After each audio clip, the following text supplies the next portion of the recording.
venís de diferentes tierras. Nos agrada muchísimo recogeros en Aragón, somos una tierra de cariño, de buena aceptación de los que venís de fuera. En Aragón nos llamamos forasteros, pero no tiene una connotación peyorativa, ¿eh? Así que todos estáis recibidos con los brazos abiertos y bueno, nos encanta que estuvisteis el año pasado en Zaragoza, no pudimos estar presencialmente, ¿verdad?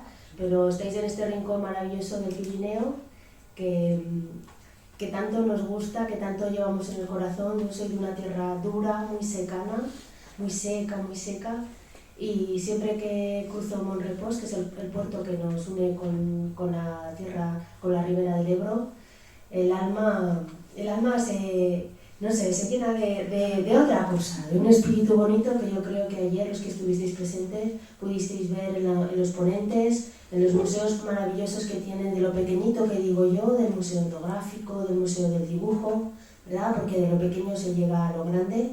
Así que, bueno, estoy muy contenta de participar aquí y por supuesto de teneros a vosotros y a la gente de streaming. Espero que resulte por lo menos un poco aclarador, un poco reconfortante ver que todos tenemos los mismos problemas. Lo hemos dicho muchas veces, todos tenemos los mismos problemas. Los pueblos andaluces comparados con los nuestros, pues nosotros somos como, jolín, es que en Aragón somos 756 pueblos y de ellos yo creo que son más de 500, tienen menos de 500 habitantes. Imaginaros. Claro, para nosotros un pueblo andaluz es una ciudad. Entonces, bueno, la problemática, partiendo de esta base poblacional, es diferente, pero en el fondo todos sufrimos los mismos desastres y desavisados con nuestro patrimonio. He dicho Belén, tengo una formación humanística y jurídica, entonces voy a dar un poco un panorama de las legislaciones autonómicas. Yo creo que nos pueden servir a todos bien. No voy a nombrar artículos ni todo ese rollo, lo voy a hacer un poquito más sencillo. Partimos todos de la Ley 16/1985, ¿verdad?, de Patrimonio Histórico Español.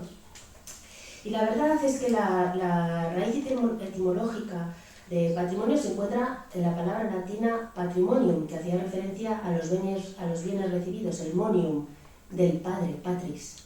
Es curioso esta denominación también.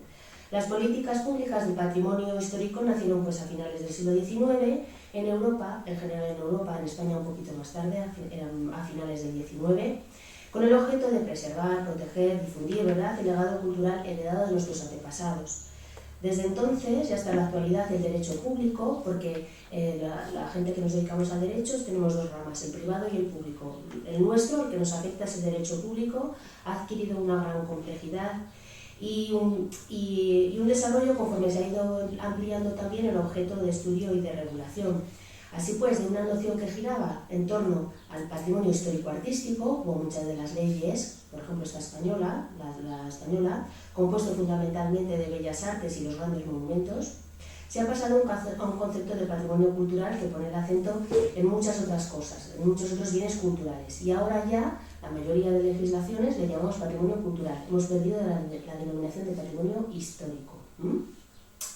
Y ya, pues bueno, tenemos todos plenamente asumidos que engloba tanto los bienes materiales como inmateriales. En este contexto, pues, cabe afirmar que el patrimonio cultural es uno de los testimonios fundamentales de la trayectoria histórica y de la identidad de un pueblo. Esto estamos todos, estoy segura, de acuerdo. Los bienes, pues, constituyen una herencia insustituible que es preciso transmitir en las mejores condiciones a las generaciones futuras. Esto la administración no lo tiene muy claro, ¿verdad? Nos toca luchar con ella. La protección, acrecentamiento, investigación, difusión, bueno, pues son obligaciones que nacen para los poderes públicos de la Constitución española, que promueve también la UNESCO y que se han recogido en el desarrollo de esta Constitución española que han hecho los diferentes estatutos de autonomía que conforman España.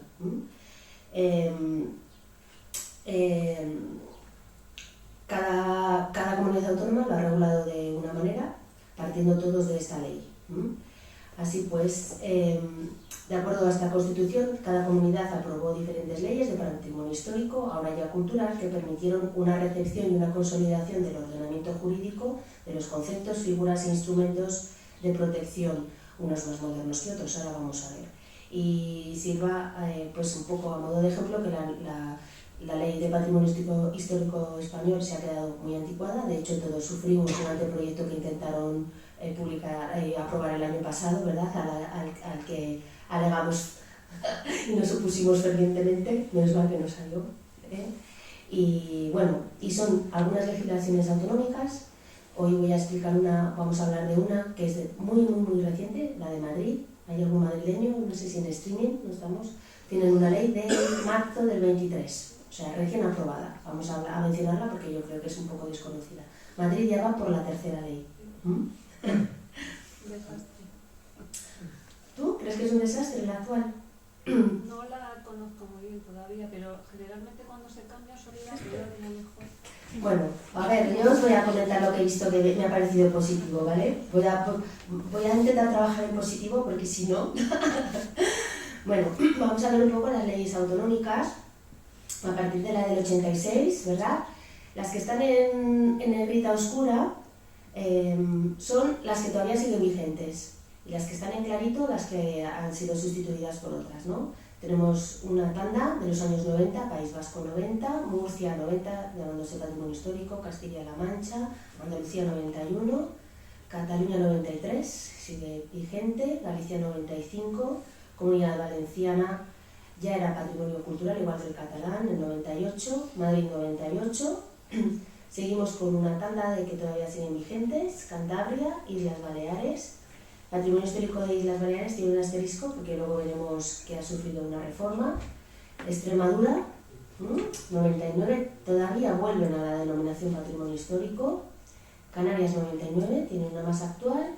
Y Aragón 99, todavía la tenemos vigente. Damos un salto, la primera década del siglo en el que nos encontramos, y ya son todas nuevas, ¿no? Hubo un salto ahí.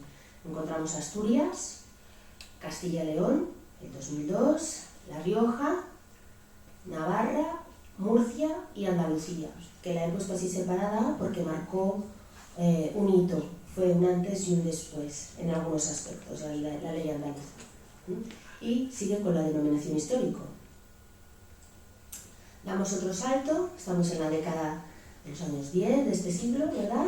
Tenemos una nueva ley de Castilla-La Mancha que es que hasta ahora no tenía. O sea, Castilla-La Mancha tardó muchísimo tiempo en tener ley. La segunda de Madrid, del 13. Tenemos Galicia, Valencia, 17. ¿Veis? Ahora ya todas, a partir de la de Galicia, todas es patrimonio cultural, País Vasco 19, Canarias 19, un nuevo anteproyecto que no llegó a realizarse de Castilla y León. Y finalmente, la de Patrimonio Cultural de la Comunidad de Madrid, que es muy reciente, es de 30 de marzo. Hemos visto el asterisco que os he mostrado de las Islas Baleares, porque Islas Baleares sacó su parte de patrimonio inmaterial en una ley que es de salvaguardia del patrimonio cultural, luego hablaremos un poquito, que nacen de las convenciones internacionales aprobadas sobre el patrimonio inmaterial. Y luego La Rioja es la única que tiene un decreto, no es ley, un decreto sobre el paisaje cultural específico del vino, el viñedo. Es de 2015. Y las ciudades autónomas de Ceuta y Melilla no entiendo por qué, ¿verdad? Porque, por ejemplo, Melilla todos sabemos que tiene un patrimonio modernista impresionante, de lo mejor de este país. Pues no tienen ley, se erigen por la española, en este caso. Melilla.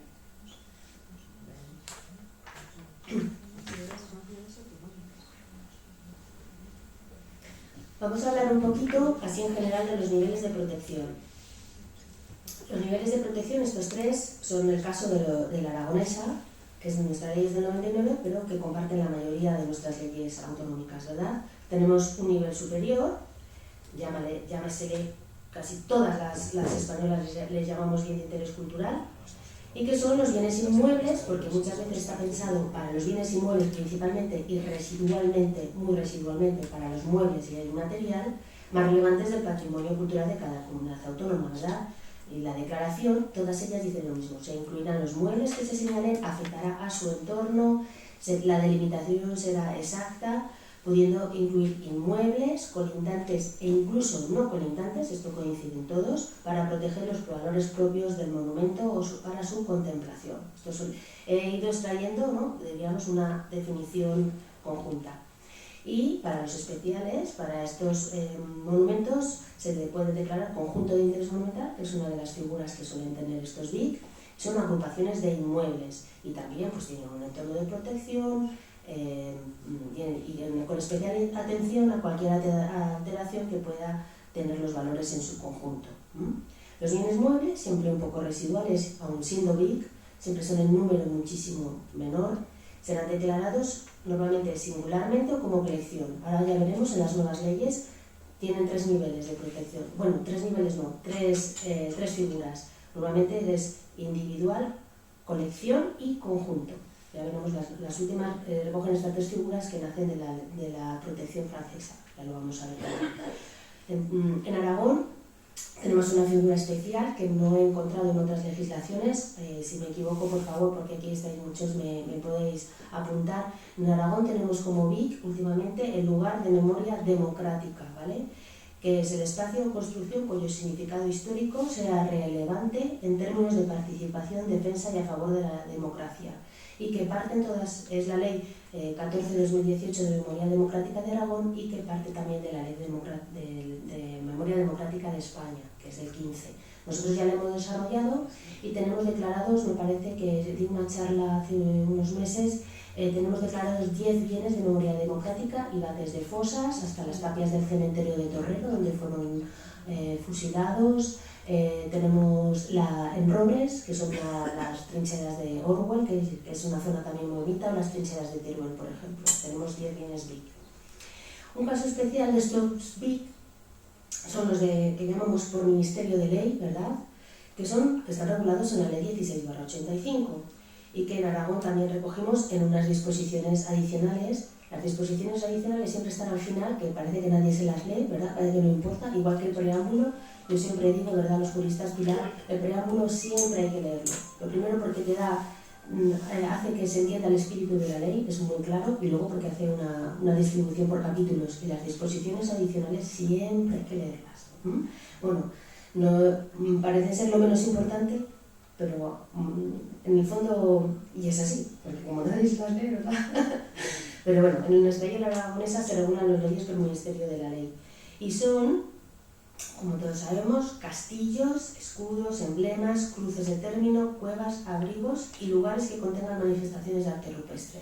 En Aragón tenemos una gran parte de arte rupestre levantino, que fue declarado Patrimonio de la Humanidad por la UNESCO, y los monumentos megalíticos en toda su tipología. Esto está definido en la Ley de Patrimonio Histórico Español y lo hemos asumido todas las demás de las comunidades autónomas. Voy a hablar un poco para los aragoneses. Tenemos un grave problema con los castillos. Tenemos una situación deplorable de la mayoría de ellos. Deplorable. Las instituciones son BIC, pero se caen. Estamos viendo lienzos de muros, de murallas que se caen y nadie hace nada. En Aragón es muy curioso porque la Selección de Castillos de Aragón censó unos 1000, de los cuales solo, Belén, corrígeme, creo que hay 300 y algo, ¿verdad? 600. O 600. Los otros 400 no deben ser castillos, ¿no? Entonces existe una paradoja grande, que imagino que pasa igual al resto de comunidades autónomas, que hay muchísimos castillos que son BIC por Ministerio de la Ley Española del 85, y sin embargo el listado que regula la legislación autonómica regula solo una parte. ¿Qué pasa con los otros? Pues que si uno se cae, los otros más. Al final es esto. Bueno, pues vemos una falta de praxis jurídica y de regulación en nuestra legislación. Y además en Aragón tenemos también, respecto al megalitismo, un problema porque están muchos de ellos en alta montaña. Entonces sí que están censados, porque de esto se han ocupado los compañeros de arqueología, pero no están indicados ni bien protegidos. Además del inventario de los dólmenes y los bienes y los que están referidos al megalitismo, otro problema en Aragón son los peirones, las cruces de término. En Aragón se llama peirón o pairón. Tenemos muchísimos que, por lo mismo que por Ministerio de la Ley, son todos BIC, y en Aragón están recogidos, yo creo que no hay ni un decreto, ni una orden que los enumere. O sea, están puntualmente recogidos algunos. O sea, esa situación todavía es más penosa. Y respecto a los bienes inmateriales, pues ahora es verdad que ya todas las legislaciones y los definen todos de la misma manera, que contengan elementos constitutivos del patrimonio ideológico, usos, costumbres, creaciones, en fin. Veremos algunas legislaciones autonómicas que han hecho una descripción minuciosa y a mí me gusta mucho.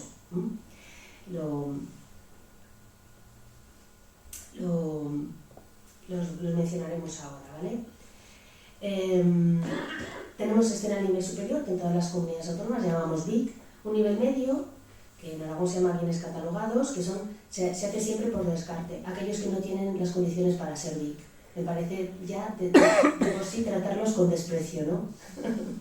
Se podrían haber currado unas definiciones, por lo menos desde el punto de vista para los historiadores del arte, ¿no? Los que estamos en esto un poco más dignas. Y en el País Vasco los bienes se llaman bienes de protección media, y en Madrid ahora la ley esta última les llama bienes patrimoniales, que yo creo que es un error porque no induce claramente, confunde, es muy confuso, sí. Y luego tenemos un nivel inferior que son los bienes inventariados, que se supone que son un tercer, y ya si los catalogados ya están definidos con desprecio, los inventariados ya es como un saco, ¿no? Que además se confunden con el censo, muchas veces. En Aragón tenemos un grave problema, ya lo vamos a ver ahora. Tenemos 3 niveles, 4, todos los inventariados incluyen los catalogados y los BIC, el censo incluye todo, falta aquí una verdadera regulación. Y yo creo que en parte del problema es porque las leyes no las hace gente que sabe de patrimonio, sino las hacen juristas. La de Aragón la hizo un profesor de Derecho Administrativo. Entonces tiene sensibilidad cero y conocimiento -1 de nuestro patrimonio cultural. Y estas deficiencias de no trabajar con un equipo interdisciplinar pues lleva a todos estos problemas, que ya son problemas de base, para luego nosotros poder defender, porque para eso nos hemos constituido todos, ¿verdad? Para poder defender nuestro patrimonio. Solemos tener niveles de protección, como hemos dicho, lo normal son que tengamos 3 niveles, pero también tenemos leyes con 2 niveles de protección, por ejemplo, como Galicia, ¿vale? Entonces, están los bienes de interés cultural y los catalogados en Galicia. 3 niveles, como hemos visto. Ahora ya muchas de ellas, dentro de los BIC, ya mencionan los bienes patrimonio de la humanidad, que también una gran laguna y agujero negro. ¿Cómo tratamos estos bienes patrimonio de la humanidad? ¿Con qué dinero? ¿Quién se encarga de ellos? Si el Estado, las autonomías. La UNESCO no tiene dinero ni competencias. La UNESCO no puede decir arréglese la Alhambra de Granada. Entonces, tenemos ahí otro agujero negro que le llamo yo. Y luego tenemos un nivel de protección, diríamos, como es en Aragón, que ya es de lo más complicado, porque tenemos los BIC, los catalogados y los inventariados, y luego, como he dicho, un censo que se supone que es comprensivo de los otros 3, pero que su consulta es imposible en la web del Gobierno de Aragón. Han intentado mejorarlo, entonces los bienes del censo tienen alguna protección, qué régimen jurídico les aplicamos, qué medidas de protección, qué medidas de intervención.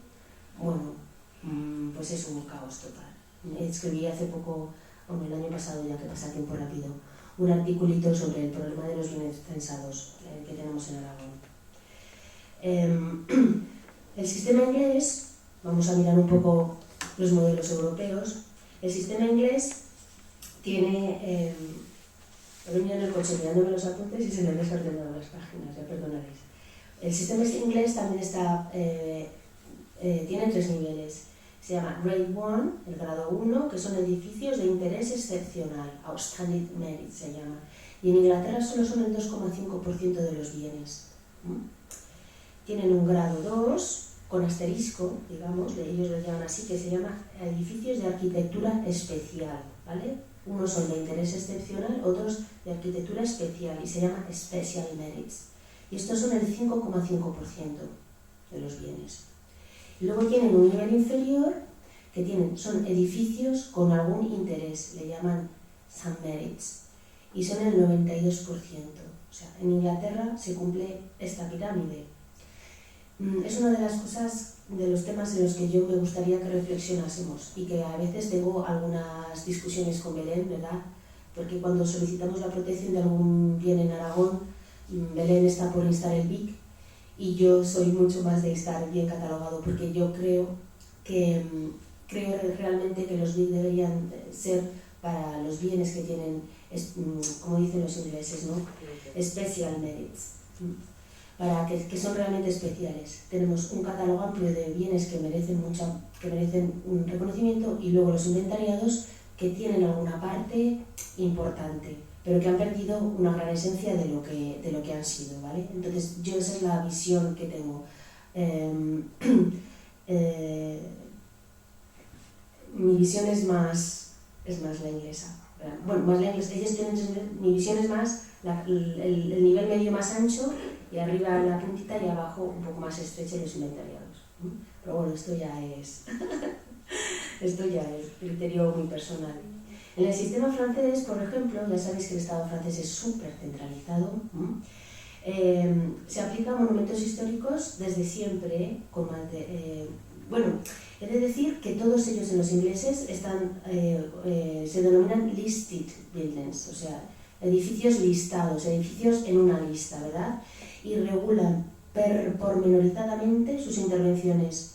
Y además, y lo más importante que falta en nuestro sistema español, es que está sometido a un férreo control. O sea, todo lo que se interviene está sometido a un férreo control. Yo tengo unos amigos que tienen una casa listed, o sea, de nivel 3, y es que no pueden tocar nada sin que vengan los de patrimonio a verles lo que han hecho o lo que quieren hacer.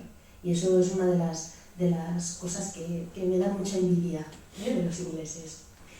Y también el sistema francés, como os digo, se aplica a monumentos históricos de carácter mueble e inmueble, como no, y ellos ya desde el siglo XIX tienen gran protección de los yacimientos arqueológicos, porque se definen en virtud del interés público que revisten para el punto de vista de la historia del arte, de la historia o del arte. Un monumento histórico, en francés monument historique, es un estatus jurídico, y esto para las personas que nos dedicamos a las leyes es un nivel más, ¿verdad, Pilar? Un estatus jurídico en razón de su interés histórico, artístico o arquitectónico. Ellos tienen dos niveles de protección: el clasificado, que se llama clase, que protege monumentos que presentan un interés notable a escala nacional. Y luego tienen otro nivel que se llama inscrit, que protege bienes con un notable interés a escala regional. Ellos lo definen así: los que son muy importantes a escala nacional son los clasificados, clase, y los que son a escala regional, inscrit. Y los inmuebles, en la orden de protección, me gustaría, si tenéis algún día curiosidad, y ahora, aunque no se sepa francés, como se traduce todo, ¿verdad? Aunque sea un poco así con el Google Translator, aunque sea un poco para andar por casa, me gustaría que la echaseis un ojito, porque definen pormenorizadamente las partes del edificio protegidas, todos los siglos. O sea, lo que nos ha pasado en el seminario de Huesca, pues es que, claro, en una ficha francesa estaría cada muro, de qué siglo es la verdad, que han hecho ellos nos llevan también muchos años de ventaja. Y tanto de los elementos exteriores como interiores y de los alrededores. Echar un ojillo. Dentro de nuestra legislación hemos visto, pues bueno, todos bienes materiales, que son bienes inmuebles, y los inmateriales, ¿verdad? Hay un patrimonio que se ha incorporado muy tarde a la protección, y que las leyes empezaron a denominarles, las leyes regionales, a partir de la segunda tanda que digo yo, a partir del 2000, les llaman patrimonios específicos, ¿vale? Y que todas regulan. Al principio, los tres específicos que empezaron eran el industrial, el patrimonio cultural y el arqueológico, y se ha ido ampliando. La casuística de la autonómica es muy diferente, porque hay algunos, por ejemplo, que museos y bibliotecas lo tienen como patrimonio específico, y hay otros que los regulan con leyes especiales aparte, como es el caso de Aragón, que tenemos una ley de museos y otra de bibliotecas. El etnográfico, que hemos visto, por ejemplo, que Islas Baleares lo ha sacado de sus específicos y lo regula con una ley.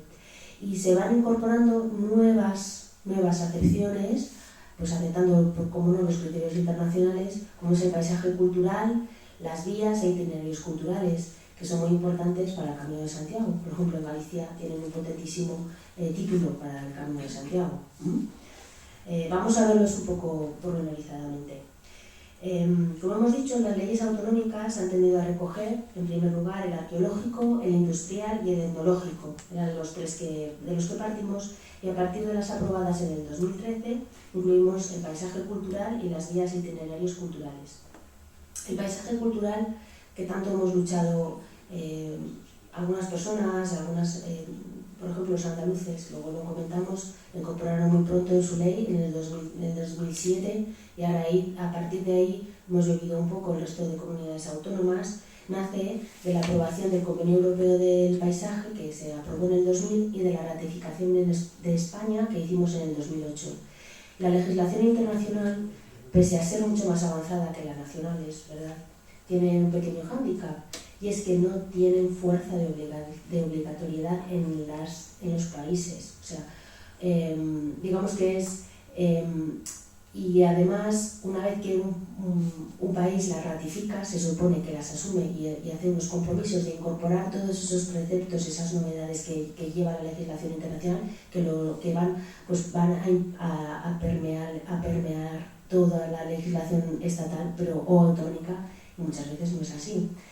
Es el problema de la legislación internacional, que no hay manera de hacerla obligatoria, porque así está el sistema jurídico, no hay manera de hacerla obligatoria. Entonces, muchas veces, pues, ¿cómo se llama esto? Buenas intenciones, ¿sí? Pero vamos, abogamos porque además de buenas intenciones sean realidad, ¿eh? Bueno, esto es lo que le pasa al Convenio Europeo del Paisaje. En Aragón, como la ley, que la comentaremos ahora brevemente, la tenemos un poco desactualizada y viejita, porque ella ya nació vieja, que digo yo. El paisaje cultural se ha incorporado a la Ley de Ordenación del Territorio, que es una ley del 2015, y lo mismo está pasando en otras legislaciones autonómicas. Y en su preámbulo y en otros artículos ya recoge, por ejemplo, instrumentos tan importantes como los mapas de paisaje o títulos completos para instrumentos de protección y gestión de ordenación del paisaje, que me parece muy bien que estén en la parte de ordenación territorial, pero que sería oportuno que se reflejasen también en la parte de la legislación del patrimonio cultural. Mapas del paisaje en España empezaron los andaluces, que lo tienen, y de ellos hemos copiado muchos, y la siguiente comunidad autónoma que lo hizo fue Cataluña.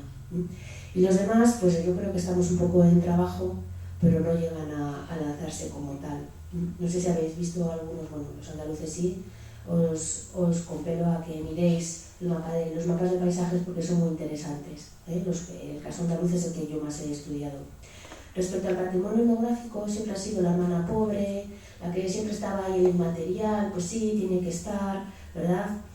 Y además es tan rico y tan diverso que yo creo que hacía falta una enumeración que sirviera de referencia. Y esta enumeración la hizo Asturias en el 2007. Permitidme que lea un poquito para que veáis qué detalle tiene. Ferrerías antiguas, molinos, mazos, batanes, ermitas, capillas, cruceros, cruces y señales, refugios de ganado y pastores, lagares antiguos de sidra de vino, lavaderos, fuentes de factura tradicional o espacios de juegos tradicionales. Y este guante lo recogió la Ley de Canarias, que es de 2015, y añadió, por ejemplo, espacios vinculados a tradiciones populares, creencias, ritos y leyendas, construcciones y conjuntos que se manifiestan, técnicas constructivas, la primera vez que lo vemos en una legislación autonómica, las técnicas constructivas, formas y tipos tradicionales, poblados, casas, cuevas, haciendas, bienes ligados a las actividades productivas preindustriales y populares, actividades primarias, extractivas, hidráulicas, recolección, actividades artesanales tradicionales, conocimientos técnicos, saberes, herramientas, y todas ellas ligadas a los oficios artesanales. Y en Canarias, por ejemplo, tienen varios artículos dedicados a la loza, a la alfarería tradicional y a la seda. Para mí es, por ejemplo, un modelo de lo que tenemos que tender todas las comunidades, porque el patrimonio etnográfico es tan amplio que si no se enumera, y ahora ya lo podemos enumerar, se queda todo, para mí es demasiado laxo, ¿eh? Creo que estas definiciones lo concretan mucho más. Tenemos una ley española de la salvaguardia del patrimonio cultural y material, que es del 2015, y que recoge la Convención Internacional del 2003. Y de ahí ha bebido, pues también, yo espero que de aquí beba, de esta ley española, el resto de modificaciones que se hagan en las leyes autonómicas, ¿vale?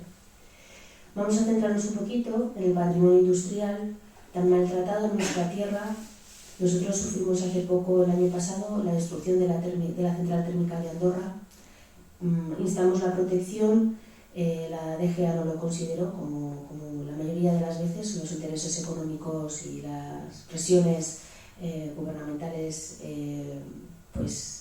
ganaron, y fue un gran dolor de corazón ver caer las torres.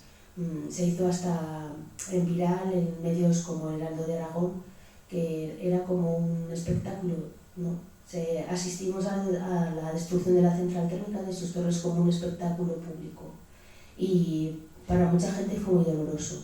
También sufrimos una pérdida muy importante por la que luchamos a Pudepa, que era Aberli. Aberli era una fábrica de fundición, era una fundición de las más importantes de Aragón a principios del siglo, funcionando desde principios del siglo XIX, y cuyo mobiliario público está en muchísimas de los pueblos de nuestra tierra y de España.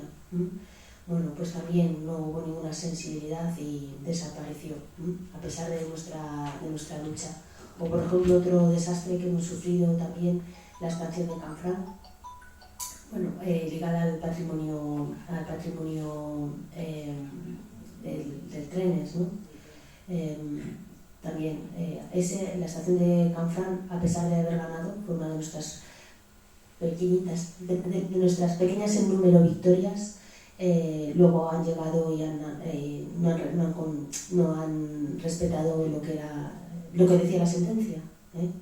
Han creado una planta más, han aumentado espacio porque siempre estaba pensando para ser un hotel, y ahora encima un hotel de lujo de 5 estrellas. No sé si los aragoneses conocemos Canfranc, pero bueno, imagino que dieron mucha repercusión en prensa, ya sabéis, ¿no? Pues sí, ahora está muy bonita la estación de Canfranc, pero han hecho un reprecido, han encontrado una sentencia que nos costó mucho luchar. Entonces el patrimonio industrial es otro de los grandes maltratados en general en España. Parte de la normativa internacional, de la Carta Internacional del 2003, y lo importante que parte de esta carta es que recoge no solo los bienes inmuebles, sino los muebles, el contexto paisajístico, y además es la prohibición expresa de destrucción y el expolio de la maquinaria industrial. Esto no se cumple en contadísimas ocasiones. Y además de esto, también incluye los testimonios de la historia social o los aspectos sociales de la industrialización. Se ha trabajado un poquito esto en el País Vasco, luego comentamos a partir del concepto que ellos han desarrollado de fábrica, ¿vale? El patrimonio industrial en Aragón es un desastre, está recogido muy puntualmente. Está en la parte esta que os he contado, que es un totum revolutum de censo, y no se tiene ni conciencia de protección, y como hemos dicho es amplísimo, porque no solo son los inmuebles y el contexto paisajístico, sino es la maquinaria industrial y los testimonios de la historia social. En Aragón, a raíz de unas jornadas de patrimonio industrial y obra pública que tuvieron lugar en el 2007, fíjense, se hace pasar el tiempo, recogieron 816 elementos. Todos ellos en un limbo legal, porque realmente no tienen luego cada uno no ha sido protegido con una figura legal. Y bueno, pues la más reciente, como hemos comentado, es la destrucción de la central térmica de Andorra. Y otro de los patrimonios que han tenido siempre una protección mayor o menor con mejor o peor éxito ha sido el arqueológico, que siempre se une al paleontológico, quizás porque tienen una parte común de excavaciones, aunque realmente no tienen mucho que ver, ya, solamente que hacen excavaciones, pero bueno, siempre han estado regulados en el mismo capítulo, tradicionalmente arqueológico y paleontológico. Y hay algunas, este patrimonio específico, hay algunas comunidades autónomas que lo han desarrollado específicamente, como Castilla-La Mancha, que tiene una ley del 2015. Vamos a comentar un poquito algunas leyes por encima. Para los aragoneses, empiezo por la ley aragonesa, vamos a ver el currículo delante, ¿verdad? La nuestra es una ley del 99. Decir que la legislación, a mi forma de ver, las dos leyes que marcaron un antes y un después en determinados aspectos fue para mí la asturiana, el concepto de patrimonio industrial, la ley de Asturias del 2001, y porque ya trató, fíjense, en el 2001 ya estaban en consonancia con otras regiones europeas de amplia tradición, como el Ruhr en Alemania. Y ya contemplaban desde la globalidad este patrimonio, contemplando no solo las actividades de extracción y explotación de los recursos naturales, sino también lo que hemos dicho, los inmuebles, los testimonios, y además prohibieron la destrucción anterior a 1800. Si hay algún asturiano nos dirá, pues sí, a lo mejor no se destruye, pero cualquiera que se dé un paseo por Asturias también ve que su patrimonio industrial está muy dejado, es verdad. Y los enumeraron de forma pormenorizada, incorporando esta ley asturiana otro concepto que me parece clave y vital, que es el concepto de conservación preventiva. Todos sabemos de lo que hablamos, ¿verdad? Y luego el segundo término, la ley andaluza del 2007, por aspectos tan novedosos como concepto de zona patrimonial, paisaje industrial, también incluyendo una detallada regulación del régimen de protección, el patrimonio arqueológico, y convirtiéndose en una de las referencias para las leyes promulgadas a partir de entonces. Habrían de pasar más de 15 años hasta tener unas nuevas leyes, una nueva tanda de leyes, como hemos visto, y de ellas me parece reseñable la gallega por la, por fin, acertada definición y protección de los paisajes culturales y del patrimonio material, industrial y etnológico, todos ellos con capítulos específicos, ¿vale? Así como la ley vasca, que también, por lo menos en su espíritu, dice que bebe de las cartas internacionales y tiene un potente régimen de protección que luego no siempre aplica, es verdad.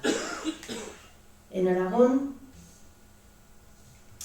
la ley aragonesa nació en el 99, fuimos unas de las tardanas, habían pasado 14 años desde la española del 85, ya había 11 comunidades autónomas que poseían su respectivo marco legal. Nuestra ley no es ni original, se limitó a copiar la estatal en la estructura con sus deficiencias, y quizás una de las explicaciones es que en el Estatuto de Autonomía de Aragón, en el primero que se hizo, se cogieron muy poquitas competencias, porque bueno, esto es otro tema que se ve de aquí. Cuando se hizo el proceso estatutario, la Constitución marcaba como 4 niveles de competencias a las que tú podías aspirar. Bueno, pues en Aragón nos conformamos, siendo como somos una comunidad histórica, con el menor, porque somos así, ¿verdad? De guays, tenemos unos políticos así. Y no fue hasta el 2007 que fue una reforma en la que ya asumimos un nivel amplio de competencias, y a raíz de ahí se reformó también todo nuestro, bueno, un antes y un después. En la ley del 99, que sepan ustedes, que ya Apudepa alegó, y gracias a las alegaciones de Apudepa se conformó un título cuarto, que era el de patrimonios específicos, y que se pudo regular, contempló el etnográfico, industrial, científico y los de naturaleza y material, que ni siquiera estaban mencionados. Si bien es cierto que fue una victoria un poco pequeñita, porque nos dieron 4 artículos. Dices, tiene un capítulo, el cuarto, dedicado a los patrimonios específicos y 4 artículos. Pero si no llegaste por la Apudepa, ni siquiera estaban mencionados. Tenemos unos déficits, como es un régimen de protección escasamente detallado. Tampoco hay una numeración de las condiciones en las que deben sujetarse las intervenciones, el problema de los catálogos urbanísticos que tenemos en toda España, ¿verdad? Las declaraciones de ruina, tampoco contempla el principio de conservación preventiva.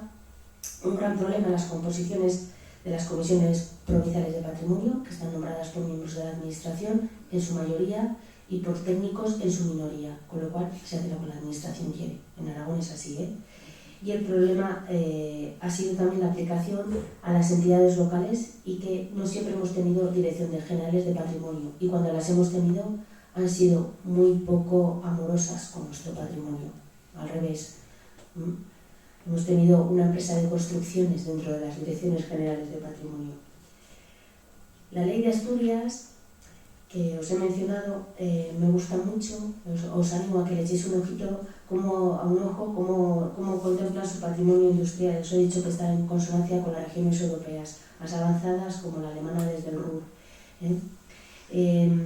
Podéis leer, lo leo así un poco en alto, en especial las derivadas de la extracción y explotación de recursos naturales, metalurgia, siderurgia, transformación de productos agrícolas, producción de energía, laboreo de tabaco, industria química, armamento, naviera, conservera, la construcción que comprende desde la maquinaria, utillaje, herramientas, construcciones y estructuras como chimeneas, obradores, almacenes industriales o talleres mecánicos, conjuntos de viviendas tan importantes en la mayoría de nuestra industria española, y equipamientos sociales asociados, infraestructuras de comunicación por ferrocarril, mercados, puentes, viaductos, hasta los fondos documentales. Y esto es muy importante.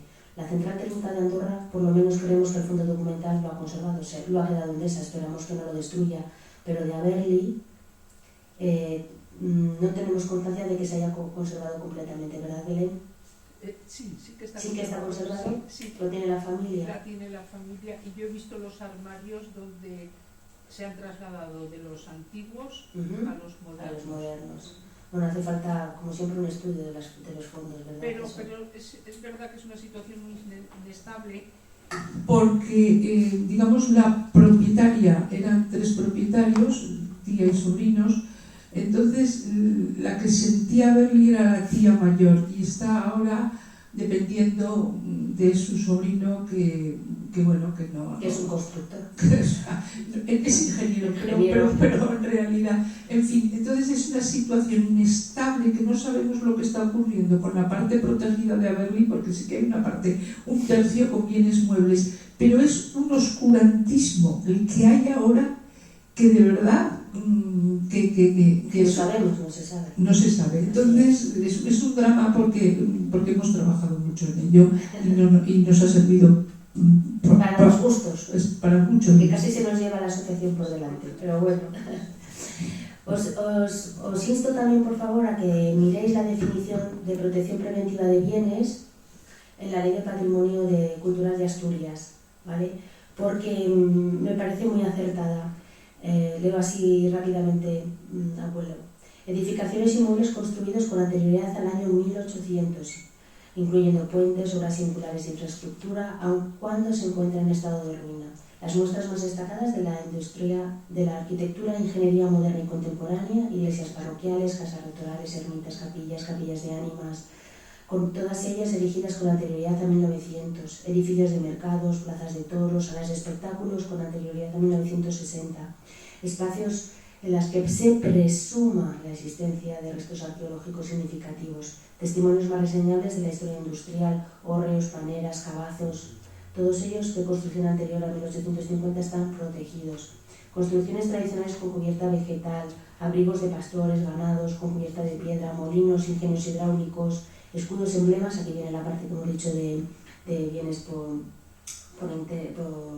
interés de ley, colecciones notables de fotografía, zoología, botánica, bueno, instrumentos musicales, bocaminas, castilletes. Me gusta mucho el tratamiento que hace de la ruina y la prohibición de derribo, así como la temprana vinculación entre planeamiento territorial y urbanístico. De la Ley de Patrimonio Histórico de Andalucía, como os he dicho, me gusta mucho la definición de zona patrimonial, que son aquellos territorios o espacios que constituyen un conjunto patrimonial diverso y complementario integrado por bienes diacrónicos representativos de la evolución humana que poseen un valor de uso y disfrute para la colectividad y valores paisajísticos y ambientales. Por primera vez vemos en una ley el concepto de paisaje cultural.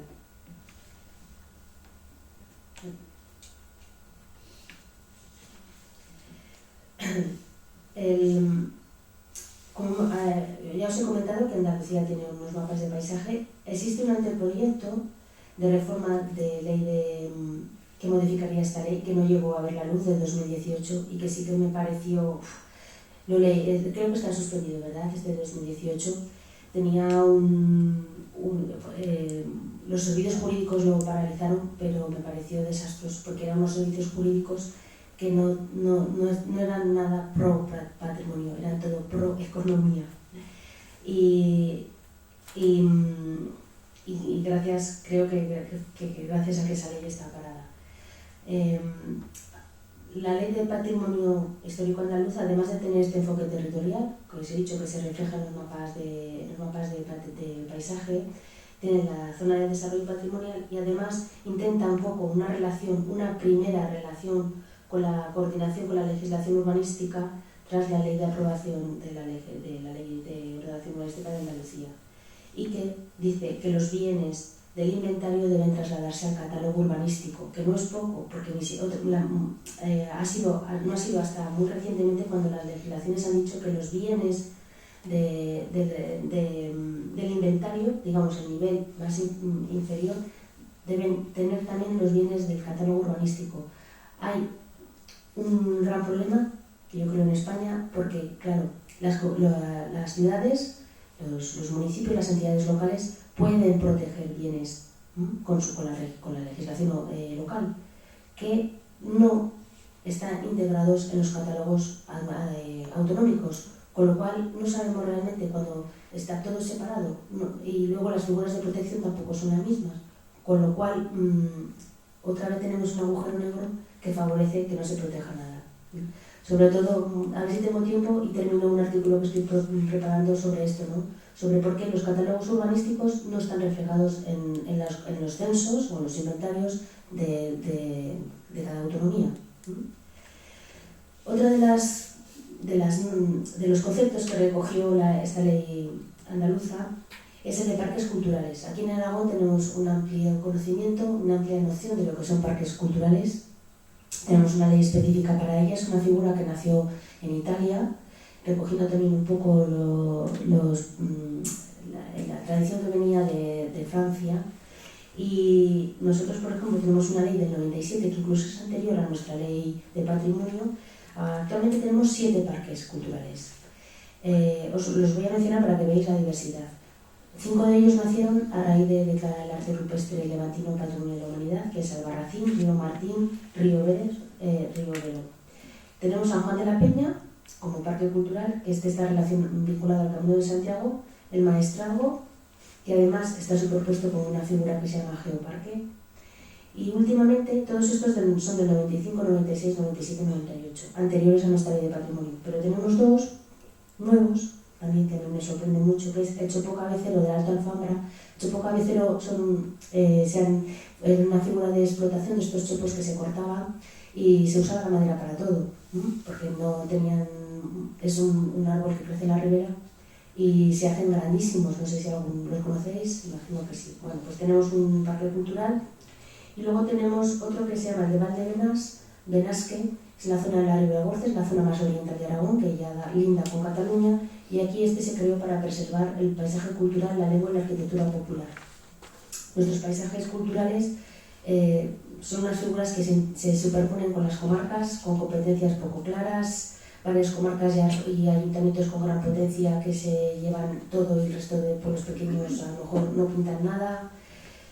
¿Qué hacen actualmente? Pues ya os digo, rutas y actividades culturales, que también por esto hacen las comarcas y los pueblos. Pero es que en Aragón la estructura administrativa local es muy complicada, ya os lo digo. Y, en fin, bueno, pues estos parques culturales que mencionaba la ley andaluza, yo creo que en Andalucía no están desarrollados, nosotros sí. Y, en fin, es una experiencia para pensar, ya os lo digo.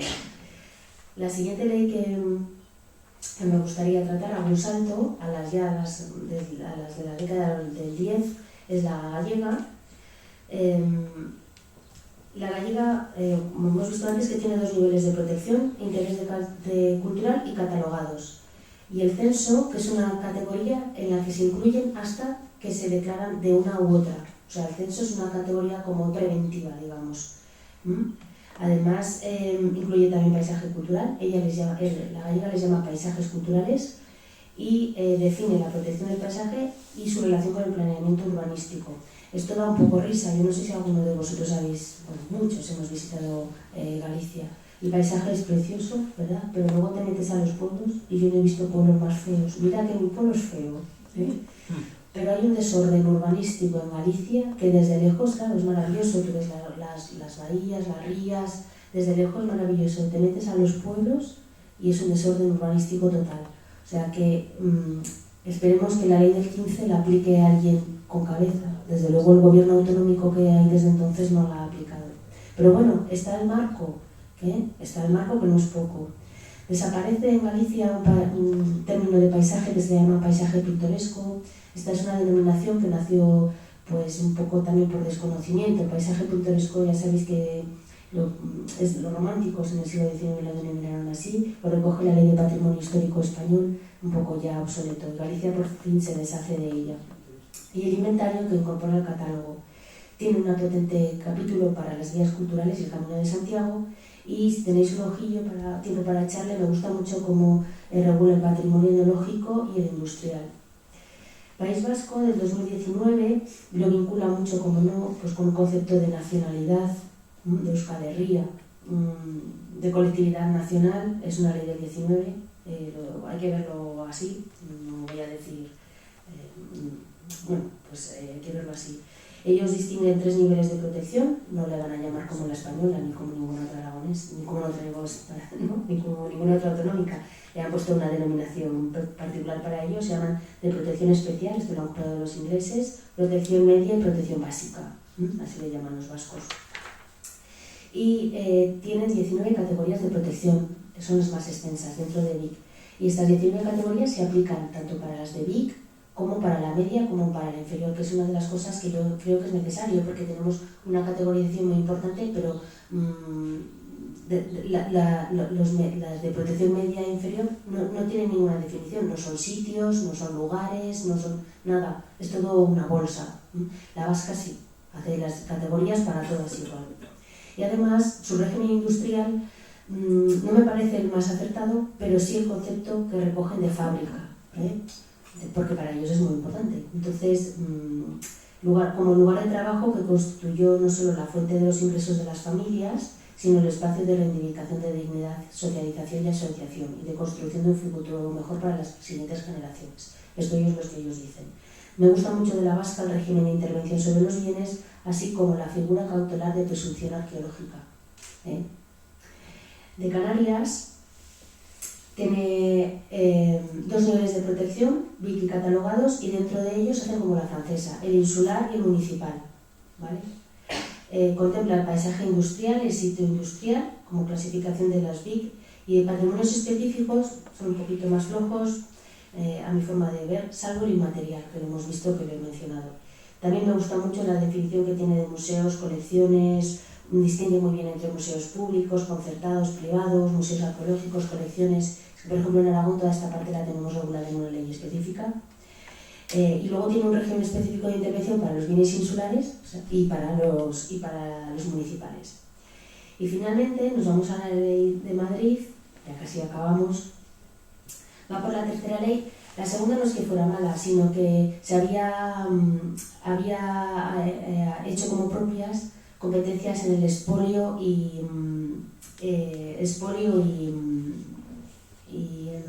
principalmente el expolio, haciendo que era una competencia autonómica. Y el Tribunal Constitucional le dijo no, que expolio y la lucha contra la exportación ilegal de bienes es competencia estatal. Entonces, aprovechando que tenían que modificar gran parte del articulado y que la ley que aprobaron en el 5, que creo que era bastante mala, han hecho una nueva, recientemente aprobada. Me gusta cómo trata los patrimonios específicos, los divide en 5 capítulos. El paisaje está bien definido. El inmaterial por fin recoge una figura que me parece fundamental, que son las comunidades portadoras.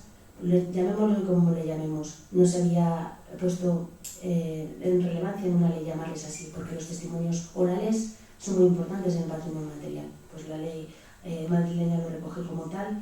Tenemos por fin un artículo Luego ya vemos cómo todo esto se traslada o cómo se pone en efecto, no me meto en eso, pero por lo menos en el texto legal está recogido, ¿no? La difusión y educación patrimonial.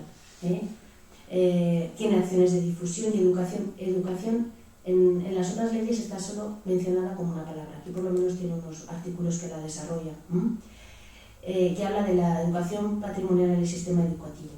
Y ya en las disposiciones adicionales y finales, estas que os cuento que siempre están al final, pues tiene muchísimas figuras de protección patrimonial, todas ellas anteriores a 1900. Hemos visto que la asturiana ponía gran parte, hacía una diferenciación, a lo mejor una en 1800, 1850, pero sí que creo necesario que las leyes que se hagan a partir de ahora pongan una fecha de protección, 1950 para unas, 1900 la que sea, la que cada comunidad estime, pero me parece importante.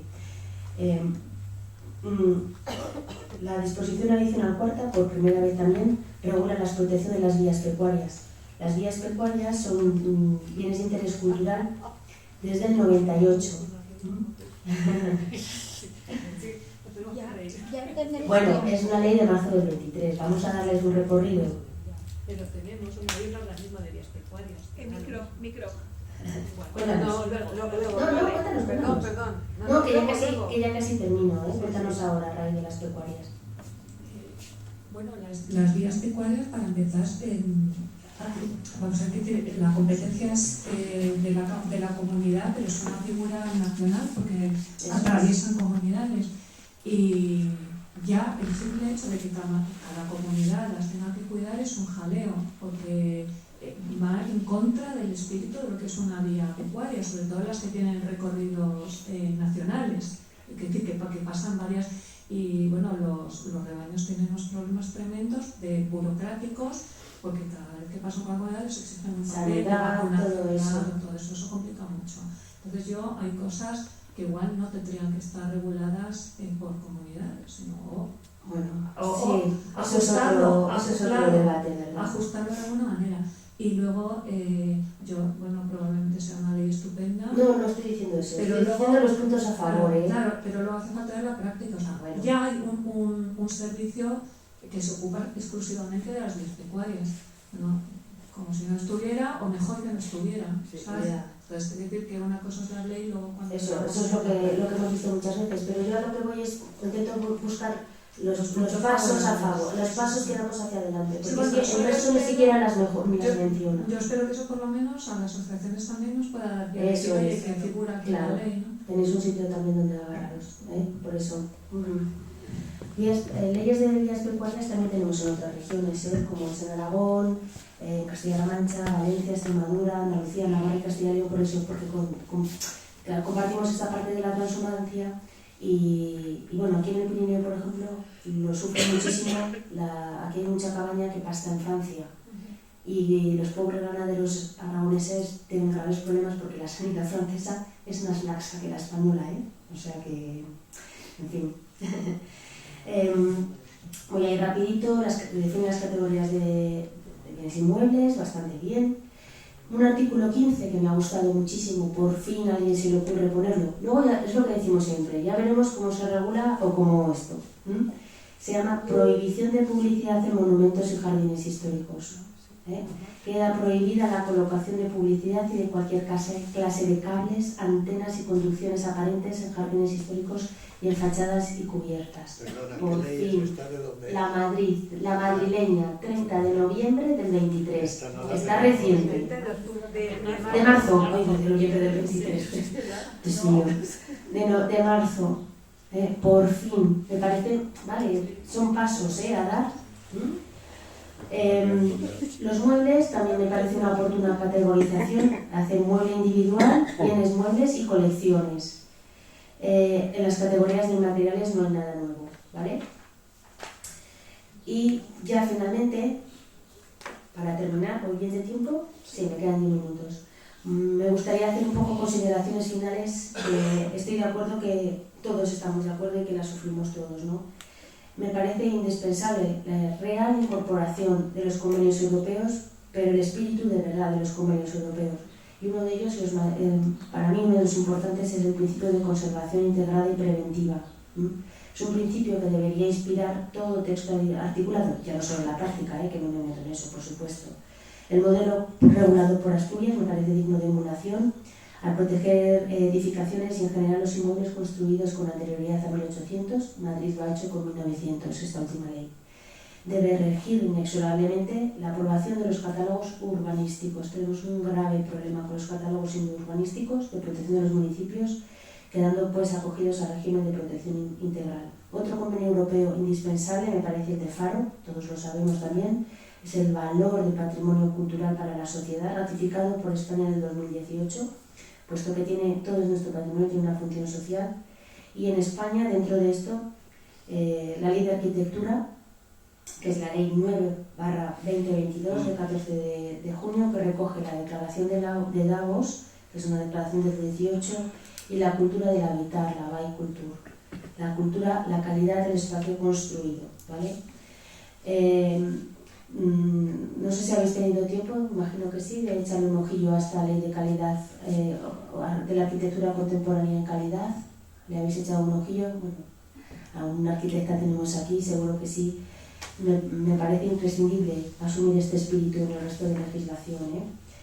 Se plantea como un instrumento legislativo necesario para consolidar un modelo de transición económica, energética y ecológica. En general, nuestras leyes tienen un régimen de protección escasamente detallado, porque esto le viene muy bien a la administración para no ejercer sus funciones. Eso solo regulan con cierto pormenor los bienes culturales inmuebles, el mueble y el inmaterial siempre son un poco también residuales, que cuentan, estos sí, los inmuebles con una gran categorización en función de la naturaleza y con instrumentos para su delimitación y de su entorno. Los catalogados, los inventariados, los de segundo y tercer nivel, como hemos dicho, son pues, las hermanitas feas de nuestro patrimonio. Existe un grave problema en la catalogación urbanística, esto a ver si queréis lo hablamos mucho, que está intrínsecamente vinculado con la declaración de ruina. Las ruinas las declaran los ayuntamientos, las entidades locales.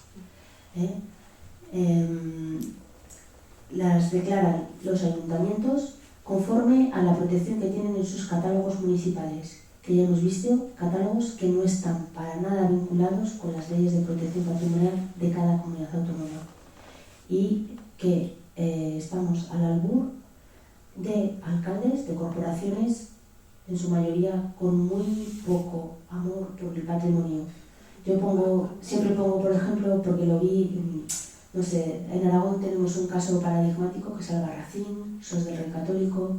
En España creo que han hecho un muy buen trabajo Santiago de Compostela, tuvo un alcalde concienciado, lo ha tenido también Vitoria y un poquito más. No sé si estáis de acuerdo conmigo. La ruina, hasta en los pueblos pequeños tenemos problemas con las ruinas porque las casas se quedan deshabitadas, los propietarios se desentienden hasta que, bueno, de su protección ya se caerá, el ayuntamiento lo declarará ruina y ya se caerá. Esto no puede ser, esto no puede ser. Debería haber una prohibición de demolición de todos los bienes culturales, al menos, ya también de los catalogados, pero debería ser terminantemente prohibido, y eso no lo tenemos. Además, que estamos asistiendo todos a un progresivo vaciamiento histórico de los conjuntos urbanos. Nosotros aquí en Aragón sufrimos el vaciamiento del conjunto del casco histórico, como llamamos entre nosotros, Zaragoza, Huesca, Tarazona o Calatayud. Estoy seguro que lo compartimos todos, el vaciamiento de los conjuntos urbanos históricos. Porque las condiciones en las que deben sujetarse estas intervenciones no están reguladas en ningún sitio, porque no interesa a la administración. Tampoco están regulados los derechos colectivos individuales, dirigidos tanto a la enseñanza como a la sensibilización en todos los niveles educativos. Hemos visto que la Ley de Madrid por primera vez tiene 4 artículos dedicados a la educación. Hasta ahora ninguna los tenía. En Aragón, por ejemplo, tenemos la Escuela Superior de Conservación y Restauración y la Escuela de Ingeniería y Arquitectura, que son las 2 escuelas superiores que imparten estudios en formación en restauración y en arquitectura, en la que falta tanto una formación en historia del arte y en patrimonio cultural. sea, tenemos ingenieros, que me parece muy loable, tenemos arquitectos, pero que podemos extrapolar al ámbito jurídico. Tenemos jueces que no saben nada de patrimonio cultural, con una sensibilidad cero. Ya no solo un conocimiento, sino una sensibilidad. Y nosotros lo hemos visto en una sentencia que nos han dictado en contra ahora del seminario de Huesca. O sea, un juez que lo que ha dicho, en vez de decir si un bien merece ser protegido o no, como no tiene ni idea, se ha metido en tema competencial. A ver si esto es competencia de la comunidad autónoma, de la comarca, del ayuntamiento, y así ha escurrido el bulto. Pero que las escuelas de formación no se tengan conocimientos de historia del arte es algo muy peligroso, voy a decir esa palabra. Porque faltan verdaderos equipos interdisciplinares, incluso cuando se redactan los planes generales de ordenación urbana. En la elaboración de los catálogos municipales y en los planes especiales de urbanismo. No hay historiadores del arte, y aquí abogo por nuestra profesión, yo la primera. Y además, yo creo que los historiadores del arte deberíamos estar siempre, al menos en 3 ámbitos. En la descripción formal de los bienes, porque aportamos un análisis histórico-artístico y además porque sabemos valorar con criterios histórico-artísticos el patrimonio. Además de por otros profesionales que por supuesto deben estar, llámense arquitectos, arqueólogos, historiadores del arte, pero también geógrafos que establezcan sistemas de geolocación, de geolocalización modernos. En general hace falta también una ampliación del concepto de patrimonio, porque hemos visto que estos patrimonios específicos, si bien es cierto que se van ampliando poco a poco, falta todavía, por ejemplo, en Aragón, la arquitectura del agua, acequias, fuentes, azudes, norias, compuertas. La arquitectura conventual en Aragón es una gran desconocida. No sabemos ni los conventos que tenemos. Lo desconozco en otras regiones. No sé si hay un catálogo, si se está trabajando aquí. Tengo una laguna. Desde luego en Aragón, 0. Que además debería incluir un mapa de riesgo de inventario de sus bienes, porque muchos de ellos sufrieron la desamortización y una gran parte están en ruina completa. Las obras civiles de arquitectura y de ingeniería del hierro, puentes, acueductos, fuentes, también falta un inventario. En Aragón, por ejemplo, se han hecho hace poco sobre los muebles, los órganos históricos, que la provincia de Zaragoza tiene un gran patrimonio de órganos históricos, pues bueno, fue una sugerencia que yo hice a la Dirección General de Patrimonio y los ha recogido. Pero dentro de los muebles falta tanto. Falta también la arquitectura civil en Aragón, sobre todo la palacia, que son casas históricas, inflaciones, solareras. No sabemos lo que tenemos, como la vernácula o popular, ya no os digo. 5 minutitos. En Aragón tenemos una arquitectura de ladrillo, cuyas técnicas deconstructivas se están perdiendo, de ladrillo y de piedra, porque faltan profesionales. Falta también la formación profesional sobre estas técnicas constructivas. Centrará bien estudiada Piedra Seca, porque fue declarada Patrimonio de la Humanidad por la UNESCO, y entonces una parte sí que se ha conservado. Ayer tuvisteis algún ejemplo, me parece que lloraron. Faltan las técnicas que están relacionadas con la tierra y el barro, por ejemplo, el adobe, el tapial. Esto no tiene ningún valor para muchos arquitectos. Ni saben, ni hay ahora gente albañiles o trabajadores que sepan trabajarla para restaurar. De igual modo, debería ocuparse la arquitectura religiosa rural. Ya os hemos dicho que en la España de interior, ¿verdad?, la mayoría de nuestros núcleos son rurales pequeñitos, y la arquitectura religiosa, siendo humilde, es muy importante para la vida social de la localidad, especialmente la diseminada por el campo, como las ermitas. Nuestros pueblos todos tenemos ermitas. La situación de pérdida de todos ellos hace precisas medidas urgentes.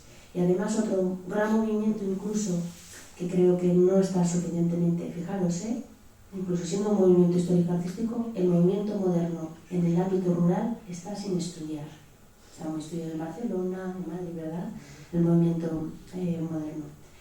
Y luego me parece fundamental, como os he dicho, ya con esto termino, pues crear un cuerpo de vigilancia e inspección a nivel nacional, una especie de SEPRONA, porque el SEPRONA funciona, los que somos del pueblo y estamos en el mundo rural, el SEPRONA funciona para el ámbito de naturaleza.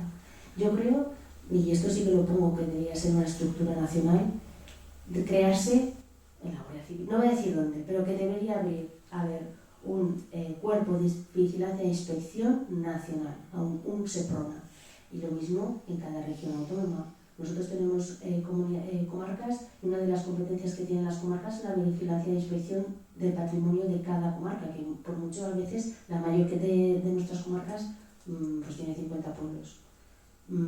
Ninguna, por ejemplo. Y luego, ya con esto termino, todas las leyes necesitan un reglamento de desarrollo porque las leyes son muy específicas, porque si no serían interminables. Reglamento de desarrollo en España solo tienen 2. Y entonces las intervenciones, toda la cosa pequeña deberían estar reguladas en los reglamentos de desarrollo. Y esa es la labor que queda por realizar. Bueno, espero que no os haya aburrido mucho. Gracias a vosotros. Pablo González quiere plantear 2 preguntas. Pablo.